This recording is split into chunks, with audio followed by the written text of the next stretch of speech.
For the last few years, I've had this sense that everything I learned as a kid about how America's government works is completely wrong.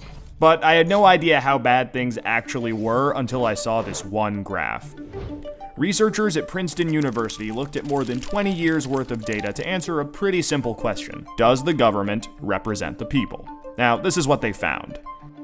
This axis here represents public support for any given idea. On the left, at 0%, are ideas that not a single American wants. On the right, at 100%, are ideas that everyone supports.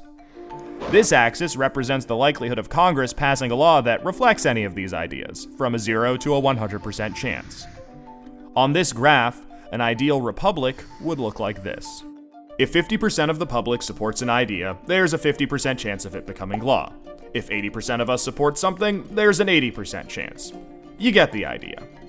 Now, most Americans would probably agree that, with a few exceptions, we should be as close to this ideal as possible. Unfortunately, the way America actually works doesn't even come close.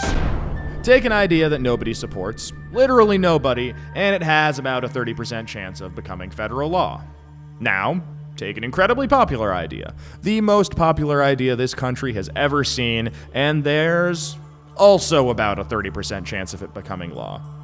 This means that the number of American voters for or against any idea has no impact on the likelihood that Congress will make it law.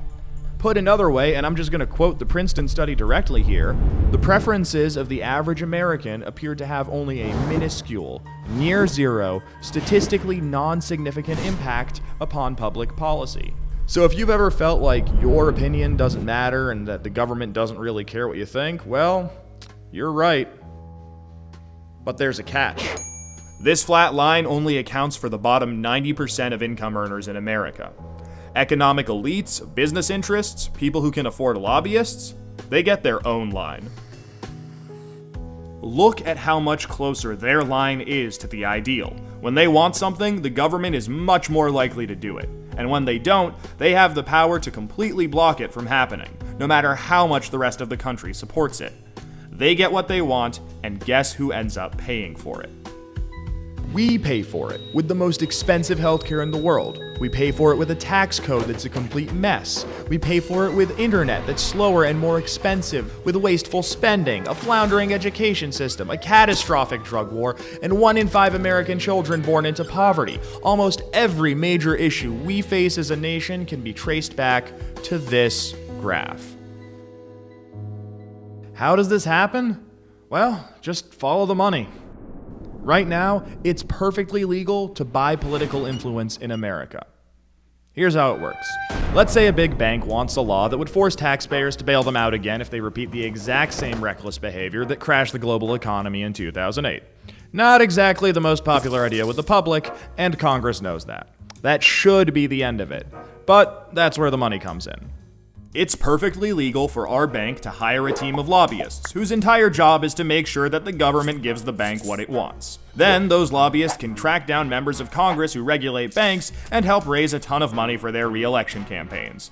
It's perfectly legal for those lobbyists to offer those same politicians million-dollar jobs at their lobbying firm. Then, those lobbyists can literally write the language of this new bailout law themselves and hand it off to the politician they just buttered up with campaign money and lucrative job offers. And it's perfectly legal for those politicians to take the lobbyist-written language and sneak it through Congress at the last second. So now you've got a law that greatly benefits the banks, and the whole process can start over. This is how a bill becomes a law. A special interest hires some lobbyists, those lobbyists collect campaign contributions, offer jobs, and then write the laws that Congress then passes to help those same special interests. This happens every day on every single issue with politicians of both parties. In the last 5 years alone, the 200 most politically active companies in the United States spent $5.8 billion influencing your government. Those same companies got $4.4 trillion in taxpayer support. And that's trillion, with a T. And that's just the top 200 companies. Never mind every other special interest, every union, every trade association, and every billionaire. Every single one of them can use their money to buy political influence. You know, there's this idea out there that this only became a problem after the Supreme Court's Citizens United decision in 2010. But the data goes back almost 40 years, and the results are clear. Corruption is legal in America. And as long as it is, anyone who can spend money to buy political influence will. The solution here isn't rocket science. Make corruption illegal. We already know Congress won't do it. I mean, one look at this chart will tell you that.